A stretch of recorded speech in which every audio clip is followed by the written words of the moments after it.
last class we have seen about the poem The Duck and the Kangaroo. We have seen the first paragraph. Now coming to the second paragraph.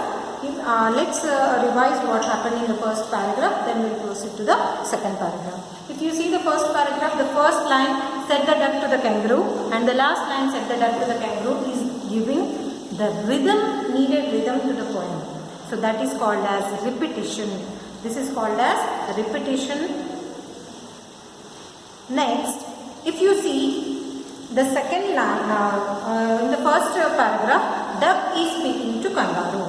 What is the duck saying to kangaroo? The kangaroo is lucky.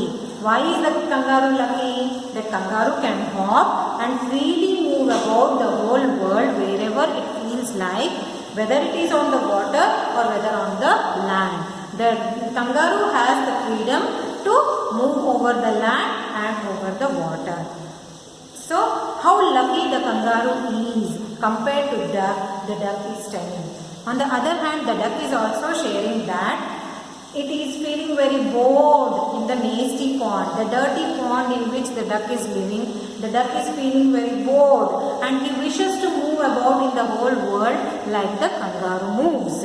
I wish I could hop like you. The kangaroo is telling that, even the duck is telling that the duck would also love to hop and jump like a kangaroo does. Said the duck to the kangaroo. I wish I could hop like you, said the duck to the kangaroo. Again I repeat the paragraph. Please look at it, children. Said the duck to the kangaroo, good gracious, how you hop over the fields and the water too, as if you never would stop. My life is a bore in this nasty pond, and I long to go out in the world beyond. I wish I could hop like you, said the duck to the kangaroo.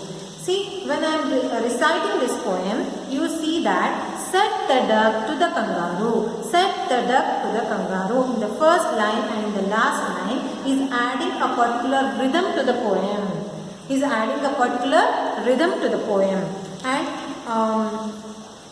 you can see in the second line, good gracious. Here you can see that good starts with the consonant G, gracious starts with the consonant G. So these two consonants are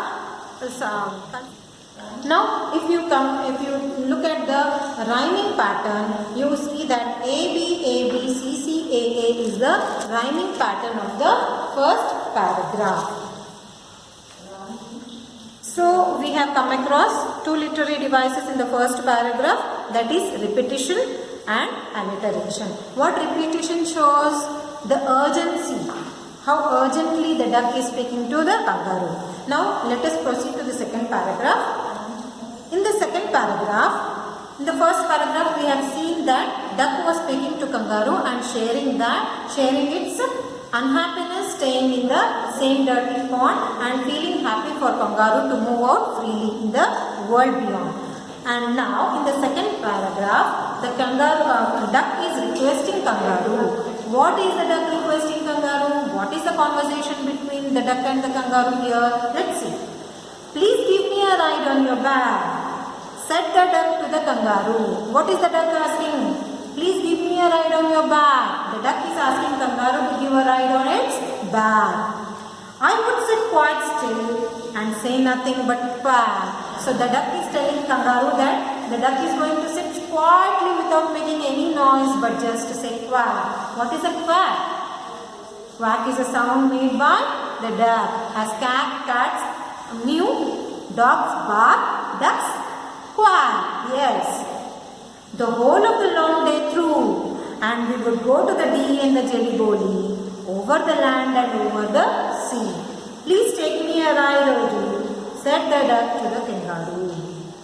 So, what is the duck telling the kangaroo? Duck is asking the kangaroo to give it a ride. And the duck is requesting kangaroo that the duck is not going to make any sound or any noise but going to sit still, just saying quack the whole of the long day through. So whole day the duck is ready to move around on the kangaroo's back the whole day. and we would go to the D and the Geliboli. The D and the Geliboli is a famous land, is a famous place where the duck wishes to go. Here in this paragraph, in the second paragraph, duck's wish is to visit the land D and the Geliboli, which is far away, over the land and over the sea. To go there, he need to cross land and also the sea. So the duck wants to experience the ride on kangaroo's back over the land and over the sea.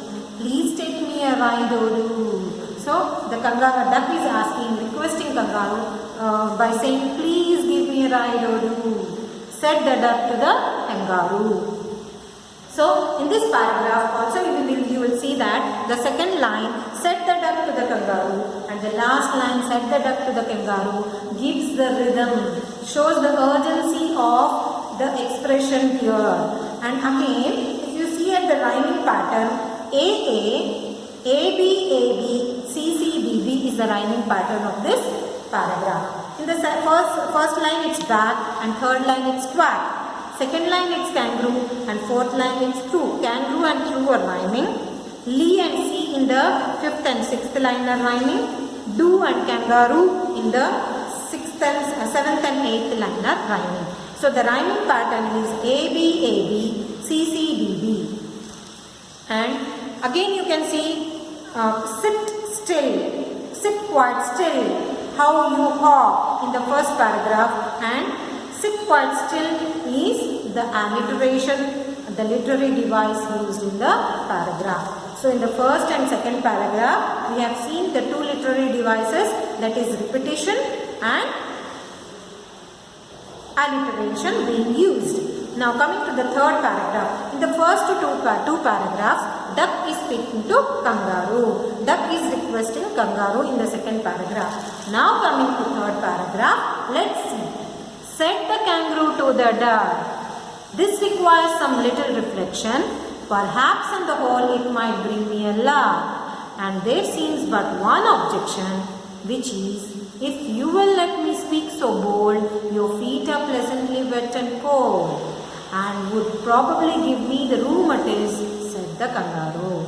So, in this third paragraph, kangaroo is speaking to duck. What is it tells? That this idea of carrying the duck on its back needs little reflection. Reflection means what? Here reflection means a thought over the idea. Perhaps on the whole it might bring me luck. Perhaps this carrying the duck on a world tour or carrying it to the land of the Lee and the Geliboli would bring a luck to kangaroo. Kangaroo is not worried about taking duck on a ride, but it has only one objection. What objection is that? Which is, if you will speak, if you will let me speak so bold, if you will permit me to speak openly. See, something if we say negative to someone, people may feel bad. So, the kangaroo is taking permission from duck to let me speak so bold. If you want me to clearly express what is my objection to carry you, your feet are unpleasantly cold. The kangaroo says that the feet of the duck is unpleasantly cold, very cold. Why do you think is the duck's feet cold? Because the duck is mostly in the water and its webbed feet has some water stored in it and it's wet and cold. So, and would probably give me rheumatiz, said the kangaroo. And the kangaroo is telling that this could give him the disease called rheumatiz. Rheumatiz is a disease associated with the joints. So, the kangaroo is worried that due to the cold and wet feet of duck, the kangaroo may catch the disease rheumatiz. That is only the objection which the kangaroo has. Now, if you see at the rhyming pattern, here in the third paragraph you have A, B, A, B, C, C, D, D pattern. A, B, A, B, C, C, D, D pattern. Duck is rhyming with luck in the third line. Reflection is rhyming with objection in the second and fourth line. Bold and cold in the fifth and sixth line, fifth and sixth line, and roo and kangaroo in the seventh and eighth line rhyme. So, any doubts children in the third paragraph? No. In the third paragraph, what is there? That is a kangaroo is telling to duck that carrying the duck around the world might bring him luck, but he has only one objection, and that objection is that the feet of duck are cold and wet, and they might bring him a disease called rheumatiz. So that is only the objection which the kangaroo is having in the third paragraph. Shall we proceed to the fourth paragraph? Yes. Now coming to fourth paragraph, said the duck, as I sat on the rocks, I have thought over that completely, and I bought 4 pairs of worsted socks which fit my web feet neatly, and to keep out the cold I have brought a cloak, and every day a cigar I'll smoke, all to follow my own dear true love of a kangaroo. Here in this fourth paragraph, again the duck is speaking, duck is talking to kangaroo. So when kangaroo expresses his objection, duck is sitting on a rock and thinking, I have thought over it completely. I have thought over your objection. What the duck has thought over? The objection of wet and cold feet. So kangaroo objected to its wet and cold feet. So I thought over that completely, and I brought 4 pairs of worsted socks. So how many pairs of socks did the kangaroo duck bring? 4 pairs, which fit on my wet feet neatly. And the duck has bought 4 pairs which fit its web neatly. And to keep out the cold, I have brought the cloak. And also the duck has brought a cloak. What is a cloak? A coat that protects from cold. Not only the socks, but also the cloak the duck has bought. And every day a cigar I'll smoke. The duck is also promising to smoke a cigar every day. All to follow my own dear true love of a kangaroo. With love on you, I'm going to follow all this. I'm going to wear the socks, I'm going to put on a cloak, and I'm also going to smoke a cigar every day so that I don't catch cold and that will not affect. Said the duck, and every day a cigar I'll smoke, all to follow my own dear true love of a kangaroo. Yes children, please pay attention here and repeat the paragraph with me. Said the duck, as I sat on the rocks, I have thought over that completely, and I bought 4 pairs of worsted socks which fit my webbed feet neatly. And to keep out the cold, I have brought a cloak. And every day a cigar I'll smoke, all to follow my own dear true love of a kangaroo. So the feet of the duck is like this, webbed feet. There is a thin layer of skin which binds the fingers. So this is the webbed feet which the duck has. So it has brought 4 pairs of socks and also a coat, and also the duck is promising to smoke a cigar every day to keep it away from cold and affect kangaroo, with love of kangaroo. And as the duck loves kangaroo, and also duck respects the objection which kangaroo has given, the duck promises to follow these instructions. And why do you think that the duck is following all these things? Because the determination to go around the world on kangaroo's back is very strong. That determination is helping the duck to come up with socks, come up with cloak, come up with cigar, smoking cigar every day. This idea helped him to overcome the objection which the kangaroo had. Now in this, you have seen that, said the duck, as I sat on the rocks, I have thought over that completely. Now if you see the third line, I bought 4 pairs of worsted socks which fit my web feet neatly. Here the third line and the fourth line continue. It has the same idea. Third line and the fourth line has the same idea, and this cannot be broken and said. You have to tell it at a stretch. And repeat with me. And I bought 4 pairs of worsted socks which fit my web feet neatly. You can see that there is no comma over there, and this is the complete sentence, one single sentence but broken in third and fourth form. So this sort of arrangement which is said in a complete one go and giving one idea is called as embellishment. Embellishment. It is called as embellishment.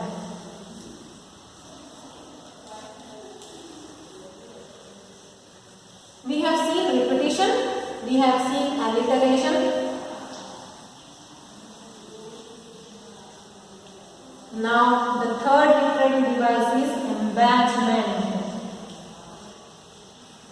Third literary device which we saw in the fourth paragraph is embellishment, and the rhyming pattern of this paragraph is A B A B C C D D. If you see, rocks and socks rhyme, completely and neatly rhyme, cloak and smoke rhyme, and true and kangaroo rhyme. So, is it clear, children? Shall we proceed to the fifth paragraph?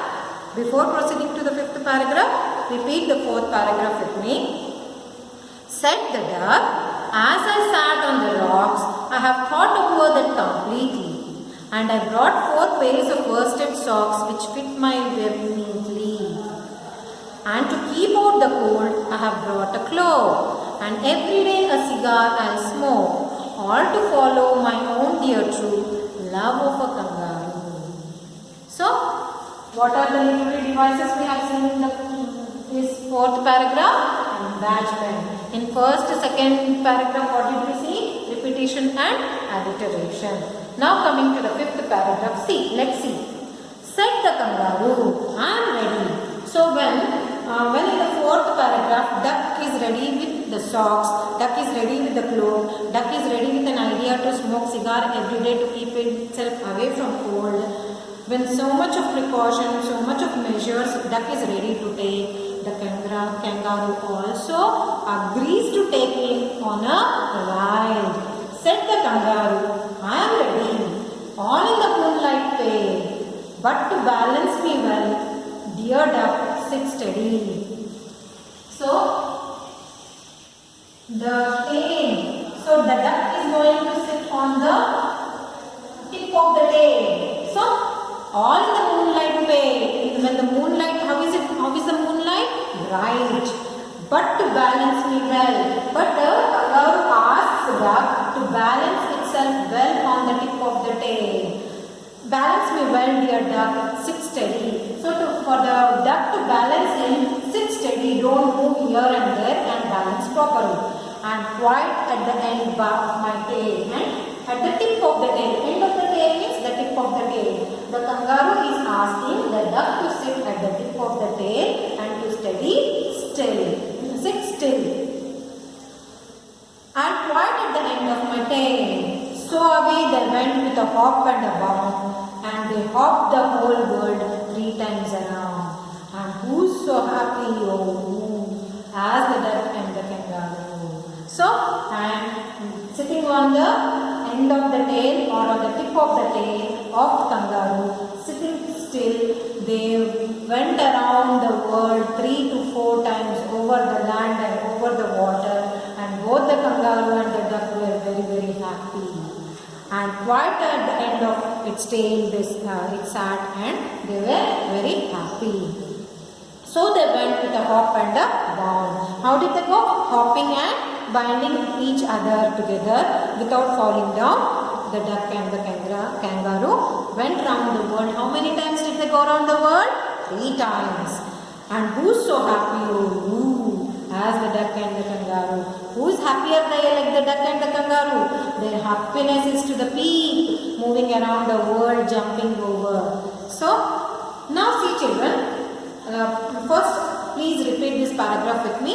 Said the duck, said the kangaroo, I am ready, all in the moonlight pale, but to balance me well, dear duck, sit steady, and quite at the end of my tail. So away they went with a hop and a bound, and they hopped with the whole world 3 times around, and who's so happy and who?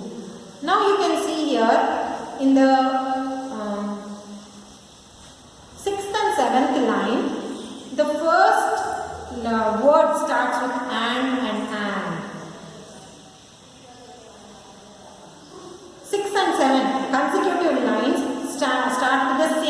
word and. Sixth line and seventh line. Both are starting with the word and. Same word and. And such arrangement of words in the poem is called as anaphora. Anaphora. So what is the other literary device we have used? The poet used in the poem is anaphora. So this is the end of the poem, children. Now we have come to the end of the poem. So just let's very quickly recap what's there in the poem. The title of the poem is The Duck and the Kangaroo. The poet is Edward Lear, who is very well known for its literary nonsense. And what are the literary devices he has used in the poem is repetition, alliteration, embellishment and anaphora. Repetition is to show the urgency or to give the rhythm to the poem. Alliteration, you have seen that two consecutive words were used consecutively, and you have embellishment is the same idea being translated in the next stanza also, that is embellishment. Anaphora is using the same word consecutively in the two stanzas of the poem is anaphora. So these are the four literary devices the poet has used in the poem, and let us see the idea. In the first paragraph, duck is expressing its inability to move around the world, and in the second paragraph, the duck says that requests the kangaroo to take him on his back to see the world around and to specially visit the land, Delhi and the Jeniboli.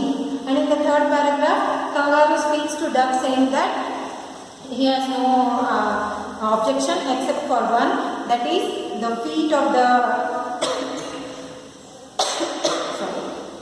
the feet of the kangaroo is cold and wet, and he might get affected with a disease called rheumatis. So that is only the objection. In the next paragraph, we see that the duck is ready to buys 4 pairs of socks and a cloak, which is our overcoat, and also decides to smoke every day once to keep himself away from cold. And as looking at the persistence and determination of the duck, in the last paragraph we see that the kangaroo decides to take him on a ride, and also he requests him to sit steadily at the tip of the tail, and they go around the world 3 times, and they are the happiest people in the world.